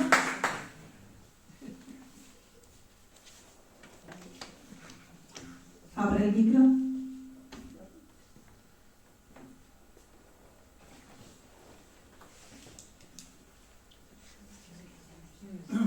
Bueno, mientras Pablo abre el micro, María Cruz quiere hacer un comentario. Bueno, magnífico, ¿no? Muy bien, muchas gracias. La verdad es que todo el rato estaba pensando en lo que has dicho al final, que a mí me parece muy bien todas las leyes, pero se cumplen. Ya lo dije ayer y ya la gente creo que está aburrida de oírmelo decir. Frente a la mayoría de desmanes que están ocurriendo en el patrimonio con elementos catalogados, ya no me refiero con cosas que tendrían que estar catalogadas, sino con elementos catalogados, creo que la principal causa es la falta de inspección, la falta de personas preparadas y que estén dispuestas, bueno, que estén dispuestas, no, que estén pagadas y valoradas para ir a hacer inspección. No voy a decir la gente que hay, bueno, soy de Barcelona, no voy a decir la gente que hay en patrimonio dedicada a esto, en patrimonio de Cataluña, porque no lo conozco con exactitud y a lo mejor un día. Pero desde luego es absolutamente insuficiente para vigilar todo lo que está pasando en Cataluña. La creación de un pueblo como el que propones, es verdad que SEPRONA funciona muy bien, pues tendría que ocurrir. Un par de cosas que, bueno, una cosa sobre todo, he encontrado a faltar y que me parece es muy, muy importante y que normalmente estamos descuidando en nuestras reivindicaciones, es el contexto, es decir, el entorno. No sirve de nada tener la Catedral de Toledo magnífica, pues en medio de Brasilia. ¿Qué dice allí la Catedral de Toledo? No dice nada. Entonces, si no tiene un entorno adecuado, no nos va a dar el significado histórico. Y por tanto, hay que cuidar el entorno del monumento, tanto como el monumento. Y bueno, creo que hay una cosa más que pero no debe ser importante, se me olvida, ¿no? Bueno, desde luego los cascos históricos ya lo hemos comentado, el vaciamiento que están sufriendo, ¿no? Bueno, son muchos problemas, la gentrificación, todo suma en negativo hacia la conservación de los entornos, es verdad. Hay 3 preguntas. Pablo quiere preguntar. Pablo González. Un momentito, solamente un comentario en positivo. No lo he hecho de manera exhaustiva, pero en Cataluña, entre las muchísimas cosas que critico, lo que sí es verdad es que si vas al inventario de la Generalitat están incluidos todos los bienes catalogados locales. O sea que en este caso... Sí, el catálogo urbanístico está volcado al inventario. Tiene la palabra Pablo González y luego amigos de Segovia y por último Fernando Martín. ¿Pablo? Hola, muy buenas. Yo soy Pablo González de la Coordinadora para la Defensa del Molinete de Cartagena. Y 3 comentarios. En primer lugar, has comentado lo del SEPRONA. El SEPRONA tiene competencia en materia de patrimonio igual que en materia de patrimonio natural, tanto el patrimonio cultural como el patrimonio natural. Lo que pasa es que es verdad que no tiramos de ello y que a lo mejor deberíamos de tirar más para que se especializaran también en este campo, porque realmente está muy especializado en el natural.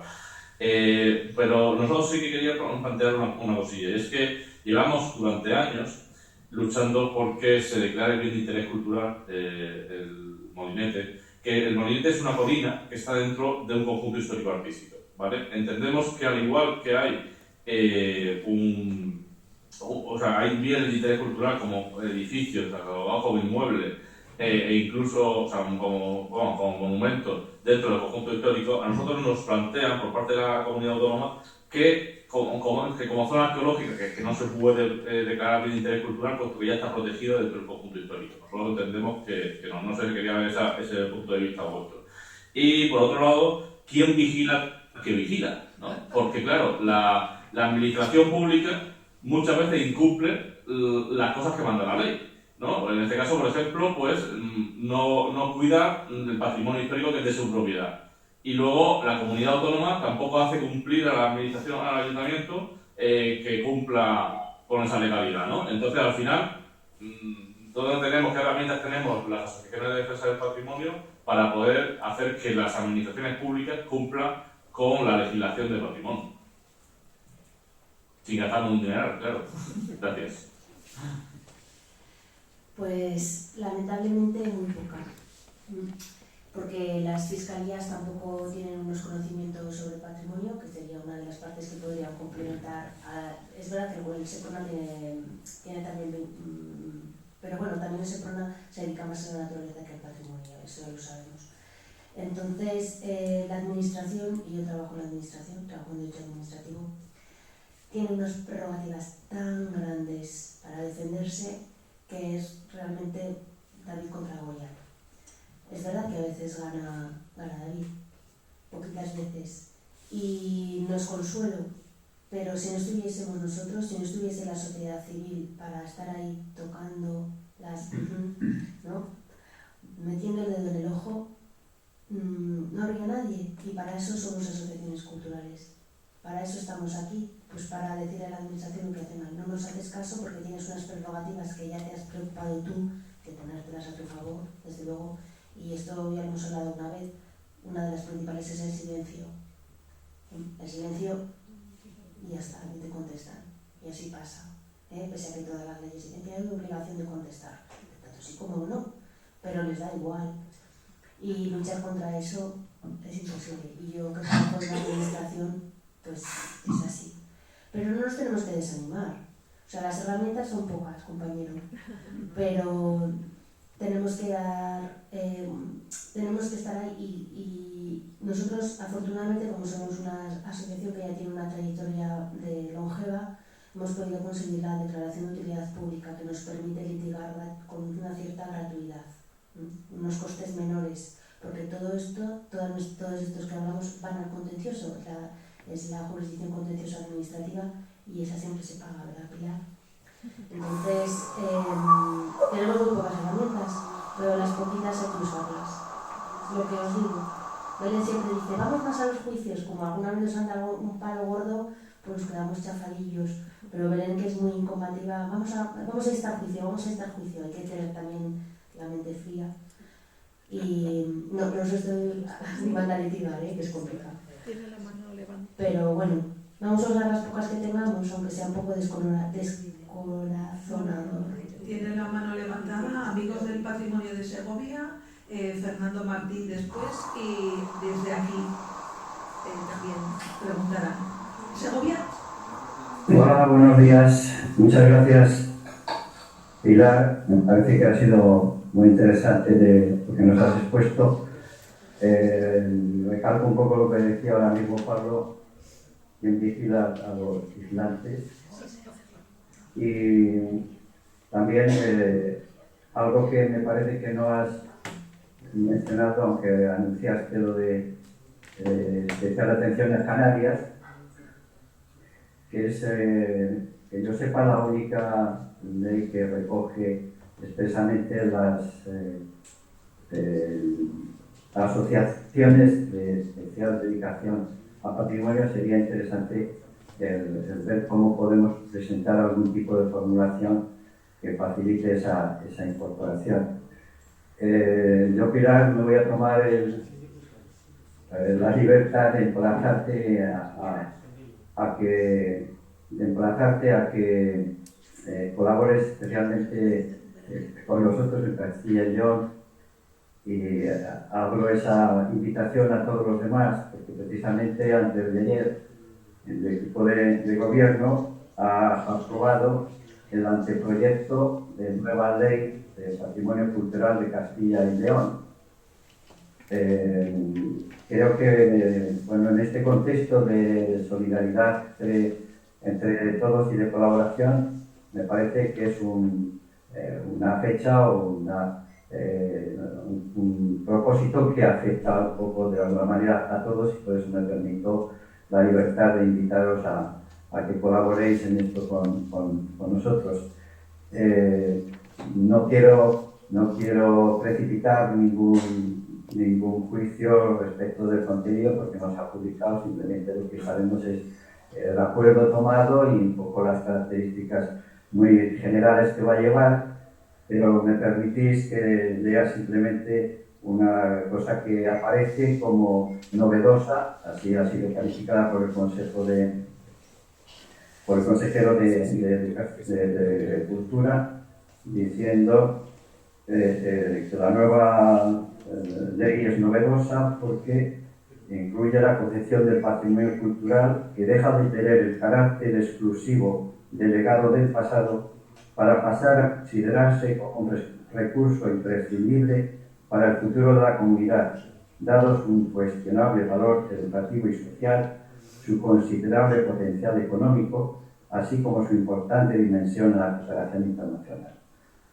Bien, simplemente es eso, pediros, agradecerte, ¿verdad, Pilar? Me parece que es muy ilustrativa tu charla, y pedirte a ti personalmente y a los demás cualquier aportación que podáis hacer en una lectura detallada de este proyecto. Gracias, amigos del Patrimonio de Segovia. Yo me había quedado en un anteproyecto de ley de Castilla y León del 19, que por lo que oigo quedó en el cajón, no se llegó a aprobar, y ahora entiendo que se va a lanzar otro. Esta es antes de ayer. Esta es antes de ayer. Lo que has leído es un párrafo del preámbulo. Y de paso también quiero decir que, pues, amigos del patrimonio, soy presidente de la Federación del Patrimonio por Castilla y León, con lo cual quiere decir que la preocupación es extensiva a toda la... Bueno, yo me ofrezco a ayudaros. Nosotros, cuando os comento cómo trabajamos en APUDEPA, cuando nos opusimos al anteproyecto de ley de España, ¿verdad, Belén? Nos dividimos un poco por especialidades de cada uno, y también, el que no tenía una especialidad, unos artículos, nos los dividimos y luego cada uno hizo sus aportaciones, las juntamos. Una persona se ocupó de donde dice, debe decir. Ese es el texto que nosotros usamos para alegar ante la ley. Entonces es solamente una sugerencia. Donde dice, debe decir. Y bueno, estamos en la federación, estamos en la unión de asociaciones.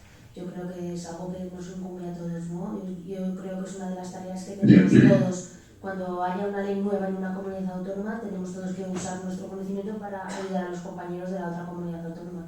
Yo, eso sí que, por mi parte, podéis contar con mi ayuda extensiva. Hablo en nombre de APUDEPA. Tiene la palabra. ¿Ya? Vale, tiene la palabra Fernando Martín, y luego hay una pregunta en sala y después Maite Pérez. Sí, hola, buenos días a todos. Bueno, yo tenía planteada una serie de cuestiones que voy a intentar reformular, sobre todo en función de las dos intervenciones previas.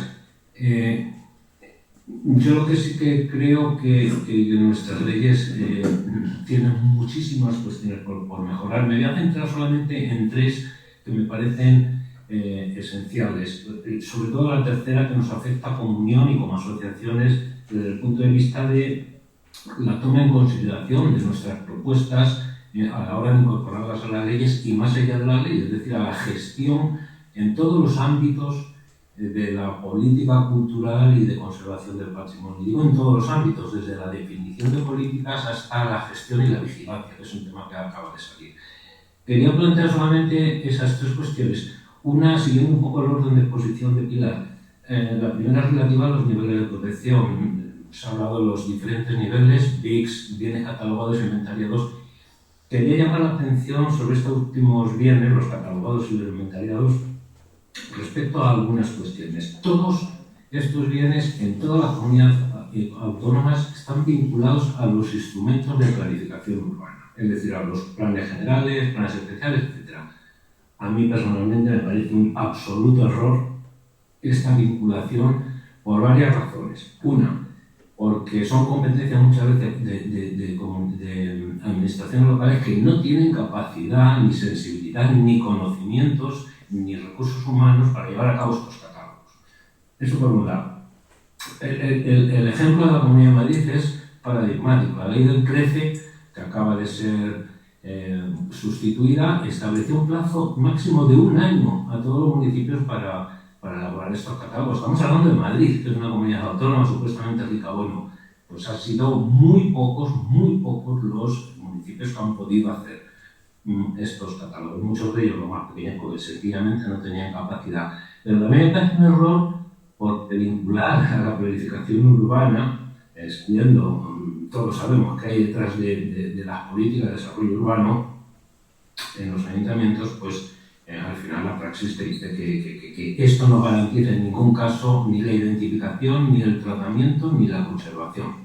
En la Plaza Canalejas, ahí en el Ayuntamiento de Madrid, en el centro de Madrid, y lo que se ha hecho con ese edificio, pues declarado BIC, es una muy buena muestra al respecto. Respecto a los catálogos, también quería llamar la atención de que es información pública. Bueno, pues ahora cualquiera de nosotros, yo os insto a que entréis en los servidores de las consejerías a buscar esos catálogos, esos registros, esos inventarios que no lo vais a encontrar.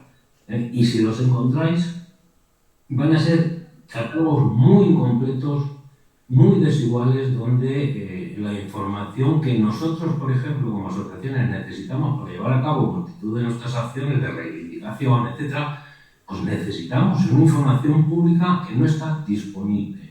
Y en el mejor de los casos, cuando está disponible, es absolutamente incompleta, no nos sirve. ¿Y qué tenemos que hacer? Pues dirigirnos a las direcciones generales. Oye, te pido que me proporcionar ese catálogo. Ya depende de la discrecionalidad del funcionario de turno, de sus capacidades para que te lo proporcionen. No te lo proporcionan en la gran mayoría de los casos. Luego, la información es poder y nosotros necesitamos esa información para trabajar como asociaciones.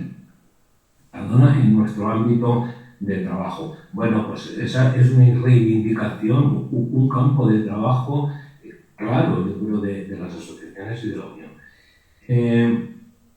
Bueno, quería hablar del paisaje cultural, lo voy a dejar porque me quería centrar en la tercera cuestión, que tiene que ver con el reconocimiento del rol de la sociedad civil organizada, que somos nosotros y otros también, en la gestión del patrimonio, y llamar la atención especialmente sobre faros, que tenemos referentes también en convenciones de UNESCO en la que se plantea claramente esta cuestión. Pero es que Faro se ratificó hace poco, pero Faro se elaboró en 2005 y está firmado por España desde 2005 y ninguna comunidad autónoma ha incorporado prácticamente nada desde esa fecha. Claro que Faro en el artículo 1 establece las partes, es decir, los estados, es decir, España y las comunidades autónomas, deben generar sinergias entre las competencias de todos los agentes públicos, privados e institucionales en la materia, y ahí estamos nosotros, ¿no? Sin embargo, y además deben desarrollar marcos jurídicos institucionales para que todos participen. Bueno, y voy a donde creo que ya lo he mencionado en más ocasiones, ¿no? El papel, cómo tratan las leyes autonómicas a la sociedad civil organizada, al voluntariado, y la conclusión es que ninguna ley, salvo Rioja y Galicia, menciona, por ejemplo, términos como sociedad civil, tercer sector o comunidad patrimonial. Ninguna. Pueden mencionar otros parecidos, pero tampoco hacen referencia explícita a esas cuestiones, ni siquiera. Claro, ¿cómo se traduce eso al final en el desarrollo de la ley? Pues que en los órganos de información, los órganos asesores, yo creo que esa es la clave de la lucha de la Unión, o debe ser una de las claves, y de las asociaciones, en ninguno de estos órganos estamos. están otros, que tienen que estar, por supuesto, lo decía ayer, colegios profesionales, universidades, etc., pero no nuestras asociaciones, salvo, acaba de decirlo Pedro, Canarias. En Canarias sí está planteado de manera explícita esa presencia y además en todos los órganos y en todas las escalas, de comunidad autónoma, insular y también de cabildo. Y si uno entra a esos órganos, pues ve efectivamente que hay asociaciones como las nuestras. En ningún otro caso, hay algunas excepciones relativas al patrimonio cultural y material en Galicia, en el País Vasco, la que se utilizan términos parecidos al de comunidad patrimonial, que es el término que plantea UNESCO, pero luego en la práctica, cuando uno va a ver esos órganos, pues resulta que en el desarrollo y de la composición de esos órganos tampoco estamos, están otros. Es decir, esas comunidades autónomas, para el caso, insisto, del patrimonio cultural y material, permitiría la presencia de asociaciones como las nuestras. Pero de hecho, esto no se produce hasta el momento. Bueno, en resumidas cuentas, yo creo que para vigilar a los que vigilan y para llevar a cabo nuestra labor, ¿no?, como asociaciones, en el fondo pues representamos a la ciudadanía y todos somos ciudadanos, todos.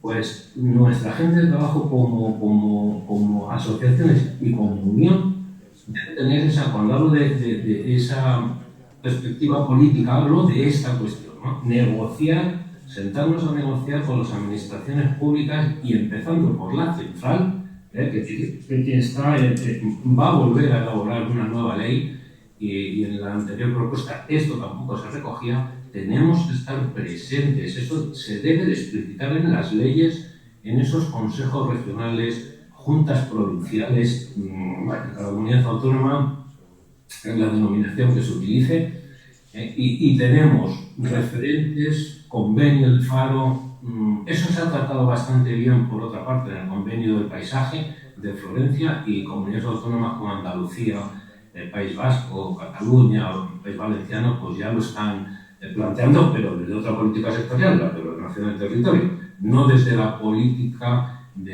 sectorial, en este caso que nosotros trabajamos con la de patrimonio cultural. Bueno, yo creo que en definitiva que ese es un papel central, y es un trabajo político de negociación con las administraciones públicas para que se incorpore esta cuestión en toda la ley autonómica, porque si no se incorpora de manera explícita nunca estaremos y no manejaremos información, nos enteraremos tarde, llegaremos tarde a los recursos, porque, en fin, nuestro trabajo está muy condicionado por la cuestión. También soy consciente de que una ley no resuelve todos los problemas, pero por ahí tenemos que empezar. Insisto en esa presencia en esos órganos de información, de asesoramiento. Tiene la palabra aquí en sala, han pedido la palabra, por favor. Después Maite Pérez, y si les parece haremos ya una pausa para el café y retomaremos pues con casi 20 minutos de retraso las sesiones de comunicación. Pero ahora toma la palabra en sala. Hola, buenos días. Gracias, Pilar, por tus aportaciones. Y yo soy Benito Boigas, de ARCA, la Asociación de Defensa del Patrimonio de Mallorca, y quería dar algunas notas o apuntes, sobre todo con lo del BIC, por ejemplo, que se me ha adelantado el señor Pablo González, de esto quien vigila al vigilante, y lo que nos dijo ayer Maricruz, que las leyes se hacen para no cumplirlas. Y allí tenemos, por ejemplo, el Consell de Mallorca, que es el que cuida del patrimonio, que si quieres un BIC mover una piedra, te pide 20 informes y al final no la puedes mover. Pero luego ellos tienen un edificio y hacen 3 ventanas, las amplían 4 veces más, quitan una barandilla que desdice luego lo que hacen con el resto de barandillas, se denuncia, sí, haremos vendréis a visitarlo, lo hablaremos, se inaugura, ha pasado y aquí no ha pasado nada. Y entonces yo creo que se habría de haber una ley de responsabilidad de los vigilantes. No solo el señor que no cumple un BIC, que a veces es que no lo puede cumplir también, ¿eh? Pero hay por dinero, cosas económicas, entonces a este señor se le tendría que ayudar desde la administración. Pero el problema es que tendría que haber un responsable de decir esto se ha de hacer así y se hace. No, ya lo harás, y pasan años y años, se cae el edificio, se hace un edificio de apartamentos turísticos o de superlujo para los nórdicos y aquí no ha pasado nada. Entonces, creo que por ahí habría que hacer algo, ¿eh? Estoy de acuerdo, pero la administración nunca va a aprobar esa ley. Ya, porque no le interesa. Esto pasa con las listas cerradas y con muchas cosas. Pero el problema es que el ayuntamiento tampoco cumple la normativa que hace. Y un problema que hay también con el Consejo es que se le pide, por favor, declare este edificio BIC. Van allí y dicen, es fabuloso, pero no llega a BIC. Esto lo propondremos al ayuntamiento que lo meta en su lista de bienes a catalogar. Y porque es catalogable y se ha de catalogar y tal y cual. Pero luego el ayuntamiento no hace nada, pasa. Y así uno por el otro, las cosas se van cayendo. Lo sufrimos todos, y luego pequeños edificios que forman parte de toda una barriada que poco a poco van cayendo y va cayendo la estética de la barriada. Y aquí no ha pasado nada. Bueno, tengo más cosas, pero lo dejo porque... Es verdad, es muy descorazonable. Todos lo sufrimos lo mismo. Es tarde. Se ha destrozado el entorno. Es verdad. Vale, entonces por último, Maite Pérez, por favor, actúa, enciéndete el micro, que te lo he apagado. Hola, buenos días y en primer lugar, enhorabuena amigos del Serrablo y a la Unión por organizar este encuentro y felicidades a la ponente, que me ha parecido una ponencia fantástica. Yo me quería referir al tema del papel fundamental que tienen los municipios en la protección del patrimonio, que evidentemente se ha tratado en la ponencia, ya que los bienes de interés cultural sobre los cuales tiene potestad la Consejería de Cultura son muy limitados y en cambio los municipios tienen unas competencias delegadas enormes y por lo tanto los problemas que se plantean son inmensos. Se ha tratado el tema de que los catálogos municipales lógicamente no, pero que llevan mucho retraso con relación a las leyes autonómicas, incluso en la consideración del patrimonio, manejan conceptos de patrimonio pues muy restringidos y ya obsoletos. Esto unido al escaso interés en general de los ayuntamientos en la protección, en general mucho más proclives al tema inmobiliario y a la protección del patrimonio. Y en Almería padecemos pues todos estos problemas en grado sumo, unido a que el catálogo municipal procede de protección procede de PO del 98, es decir, está completamente atrasadísimo. Llevamos a cabo un trabajo de interlocución continua. Hemos presentado ya hace 2 años una propuesta de ampliación de este catálogo, con la cual insistimos continuamente. Es decir, lo que quiere decir que las asociaciones de defensa del patrimonio, una de las cosas que tenemos que hacer, y lo sabemos todos, es un trabajo de interlocución continuo, de Pepito Grillo, de estar continuamente dando la vara y teniendo iniciativas. En este caso me estoy refiriendo con los ayuntamientos. Y quería comentar que una de las cosas que hacemos siempre es presentar nuestras propuestas cara a las elecciones municipales o autonómicas, y en este caso, aparte, como digo, de todo este trabajo continuo de interlocución y de otra serie de actividades que realizamos continuamente, el martes pues hemos organizado un acto en el cual vamos a presentar nuestra propuesta públicamente. Van a asistir todos los cabezas de lista de los partidos que se presentan a las municipales, que después intervendrán. Entonces, bueno, de esta manera por lo menos la ciudadanía, los medios de comunicación y también todos los partidos pues por lo menos podrán escuchar esta propuesta, esta visión amplia del patrimonio y del papel que tiene que jugar en la sociedad actual y bueno, y tomar nota o no tomar nota, pero quiero decir que es una forma de transmitir esta problemática, de trabajar en ella y de ir involucrando a los partidos políticos en el sentido de que el patrimonio pues cada vez tenga un papel más importante en la agenda de nuestros políticos, que a fin de cuentas son los que nos representan y los que al final son los custodios y los gestores de nuestro patrimonio. Pues muy bien, os parece genial. Al año que viene nos cuentas cómo ha ido la iniciativa, por favor. Porque nosotros lo hemos intentado desde APUDEPA varias veces, nos hemos reunido, algunos ni siquiera nos han recibido, y el eco ha sido escaso. Así que para aprender, ¿verdad, Belén? Nos cuentas al año que viene.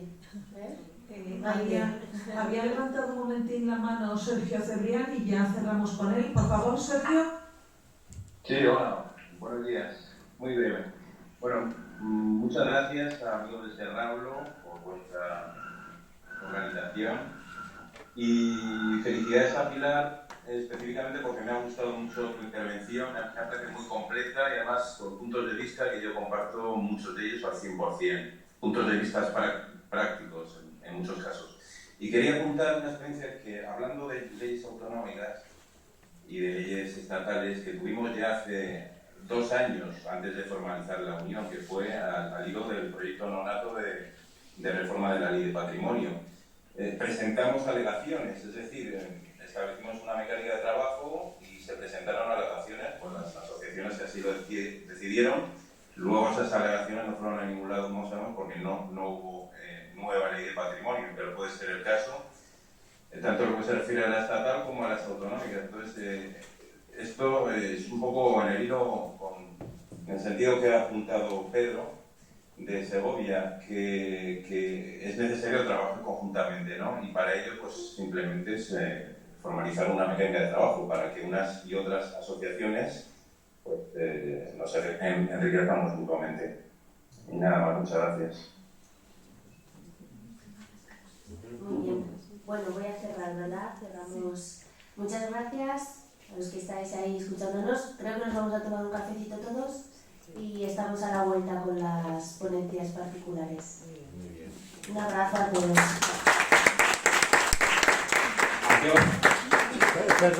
Perdón, antes del café hemos quedado que hacemos una foto, si os va bien, Sí, en el patio.